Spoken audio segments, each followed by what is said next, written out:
Welcome to Wednesday, my wonderful friends. Now, there is research, real peer-reviewed, properly done research that shows that the more competent a woman is, the more likely she is to underestimate herself. So what that means is the better you are, the more invisible you're likely to be to everyone, including yourself. How does that work? Welcome back to Unshakable Her, helping ambitious women who are constantly second-guessing themselves to build the daily habits that compound into unshakable confidence. I'm Caroline Esterson, and I'm in your corner. Today, it's Wednesday, which means it's time for the science of what's holding you back. Because frankly, just believing yourself isn't going to get you the promotion, the pay rise, or the influence. But understanding what's actually happening in your head and why turns what's wrong with me into, that's what's happening. That's how unshakable confidence gets built. Let's go. Before we go anywhere, here's your agenda for this episode. 3 things, yours by the end. 1, you're going to understand the specific science behind why competent women systematically underestimate their own strategic contribution. 2, you're going to have a moment of recognition about your organisation, because honestly, the systems that measure performance in most organisations are not measuring what you think they're measuring, and that gap is costing you. And 3, you're going to leave with 3 questions that are going to help you start seeing yourself the way that a neutral, informed observer actually would. So on Monday, we talked about noticing, about what happens when someone finally pays attention to their own value with the same rigour that they spent years paying to everything else and everyone else. And I want to go deeper on that today. But before I do, can I just acknowledge something? Because I know what some of you are doing right now. Yep. You are already bracing yourself or wriggling a little bit with discomfort in your chair. You'd rather eat your own lanyard than look in your own value. And I get it. I really do. Because there's something about being asked to look directly at your own value that feels, for a lot of capable people, deeply, viscerally uncomfortable. More uncomfortable, frankly, than almost anything else I ask people to do. More uncomfortable than the difficult conversation or the pay rise ask. More uncomfortable than standing up in a room full of senior people and saying something controversial. Why is that? Well, we've been taught, quietly and consistently from a very young age, that knowing your own worth is uncomfortably close to thinking too much of yourself. And thinking too much of yourself is apparently the thing that we must avoid at all costs. So we hedge, we minimise, we say, oh, it was nothing really, or the team did all the hard work on that, or, oh, I just got lucky with timings. We call it modesty.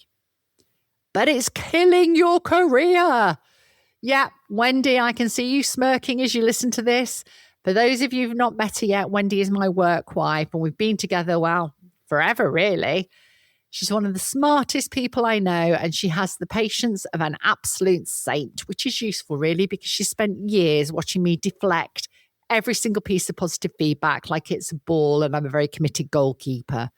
Compliments land, I catch it, I throw it straight back every time. So yes, this episode feels a little like the confessions of a recovering deflector, which is possibly why I feel so strongly about it.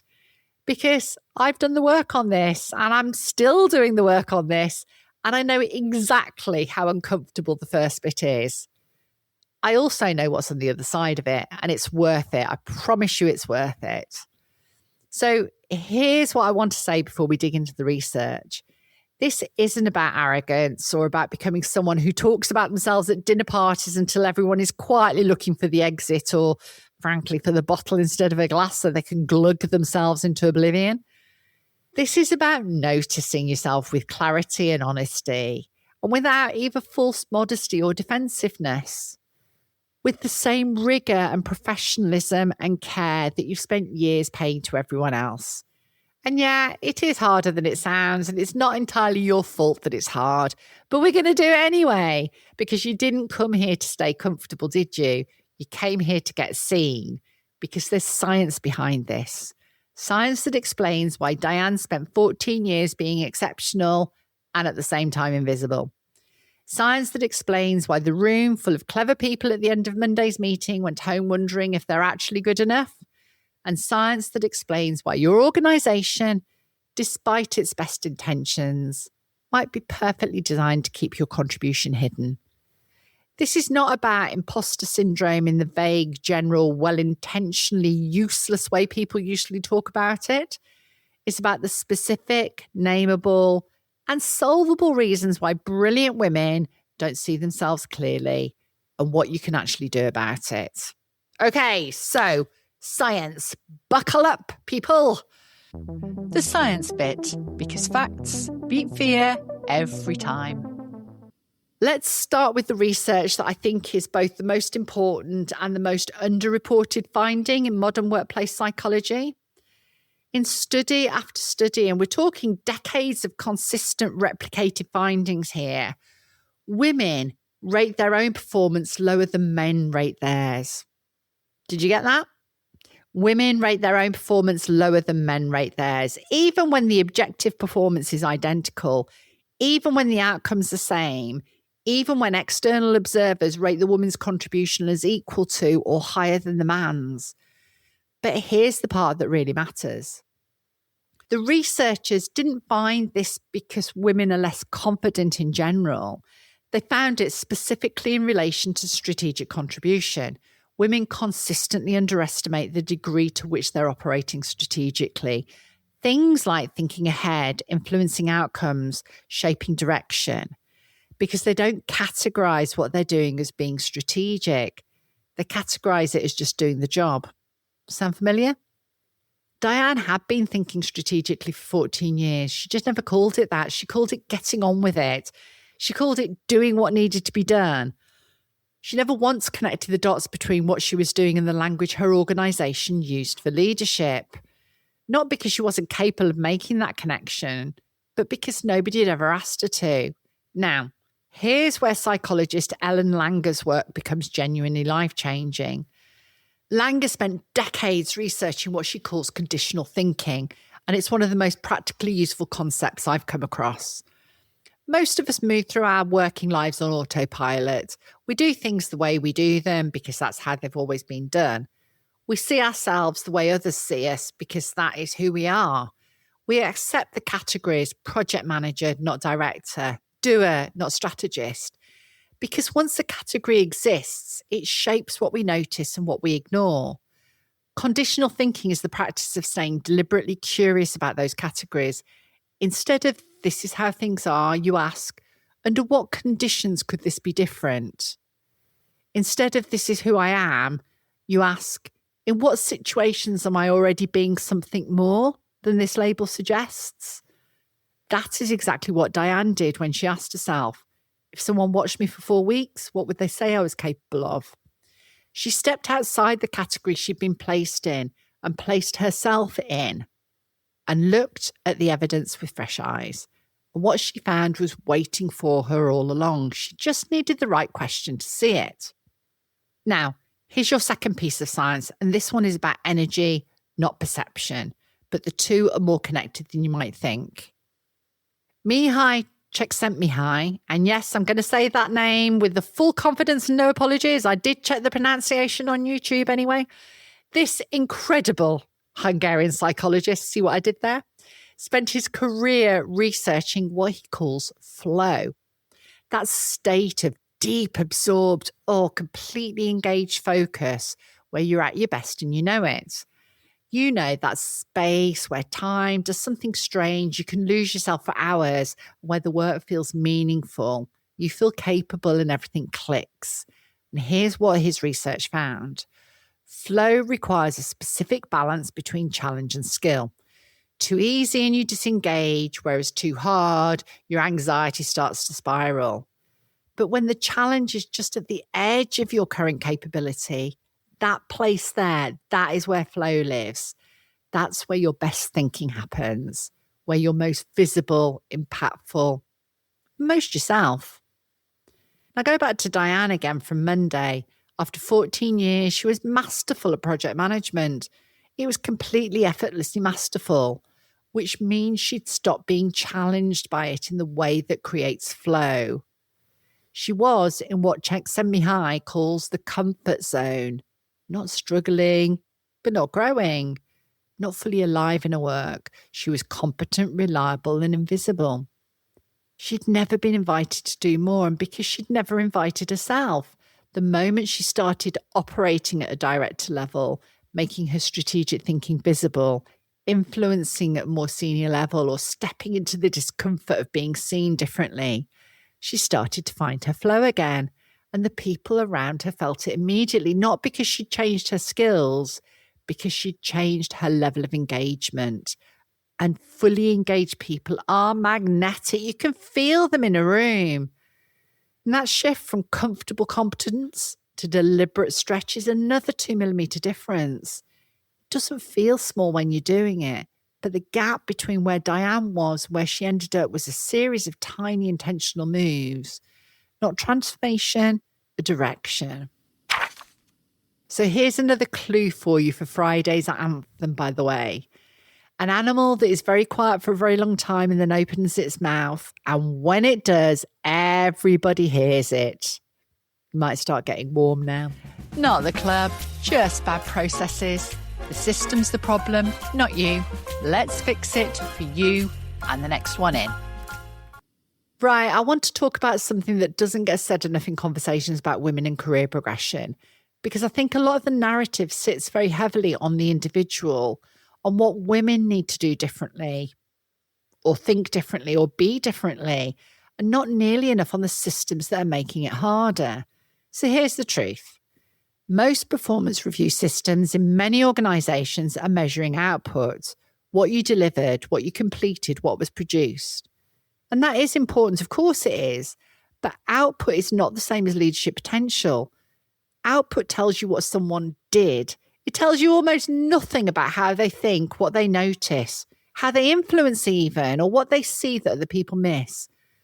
Diane's output was extraordinary for 14 years, and her performance review reflected that. Consistently, excellently reliable, delivers to a high standard. But none of those reviews asked what strategic problems did Diane identify before they became a crisis? How did she influence the direction of this project beyond her formal remit? Where did she see something that nobody else saw and acted on? Because the system wasn't designed to ask those questions. Not because anyone was trying to hold Diane back, but because the template had been built to measure a certain kind of contribution and nobody had updated it.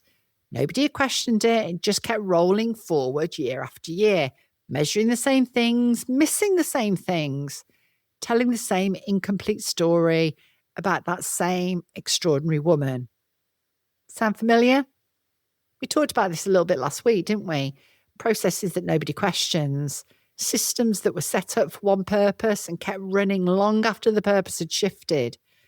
This is the same thing, but this time, the process is not just wasting your time, it's shaping how the organisation sees you, and it's getting it wrong.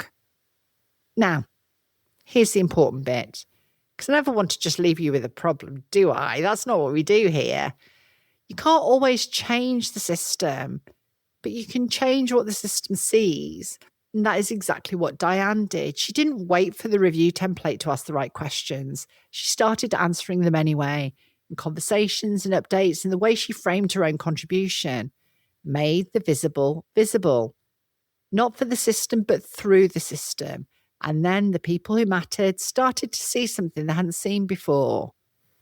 You don't have to be at the mercy of a crappy process. You just need to know it's there. And here's the thing that I want to add, because I know some of you are listening are not Diane. Some of you are actually Diane's manager. And if that is you, if you are the person running the reviews or holding the one-to-ones, then you have something that Diane never had. You have the ability to ask the right questions right now, inside the system you already have, without waiting for anyone's permission to update the template. Because the questions aren't complicated, are they? Next time you sit down with someone in your team, someone who you think's brilliant, try these. What have you spotted recently that nobody else had noticed? Where have you influenced an outcome that your job title wouldn't suggest you were involved in? What problem did you solve before it became my problem? Those questions cost nothing. They take 30 seconds to ask. And for the woman sitting across the table from you who's just been categorized by her own contribution as just doing the job, they can change everything. Because sometimes all it takes is one person with authority asking the right questions to make someone finally see what they've been carrying all along. You're not at the mercy of that crappy process, and neither is your team. You just have to decide to be the person who asks differently. But, and this is a biggie, don't ask them cold. They're huge questions for someone who's never had to explore them before.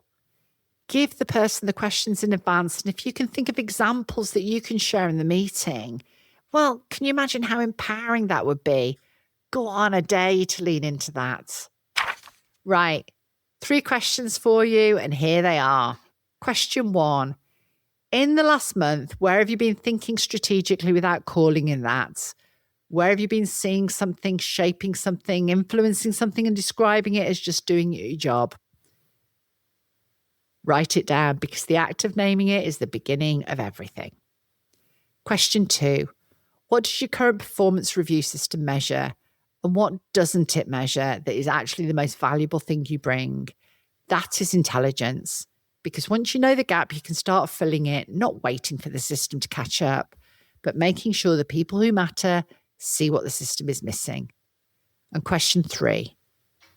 When did you last feel genuinely stretched? Not overwhelmed, stretched. That feeling of operating right at the edge of what you can do, where it's slightly uncomfortable and completely alive. Because if the answer is a while ago, that's information. That's your career telling you something, and it's worth listening to. Before you go, we had a deal. Let's check in on those promises I made right at the start. I said you'd understand why competent women systematically underestimate their strategic contribution. The research is clear and it's consistent, and it ain't your fault, but knowing it means you can do something about it. You can start categorizing your own contribution differently. You can start asking Langer's conditional questions.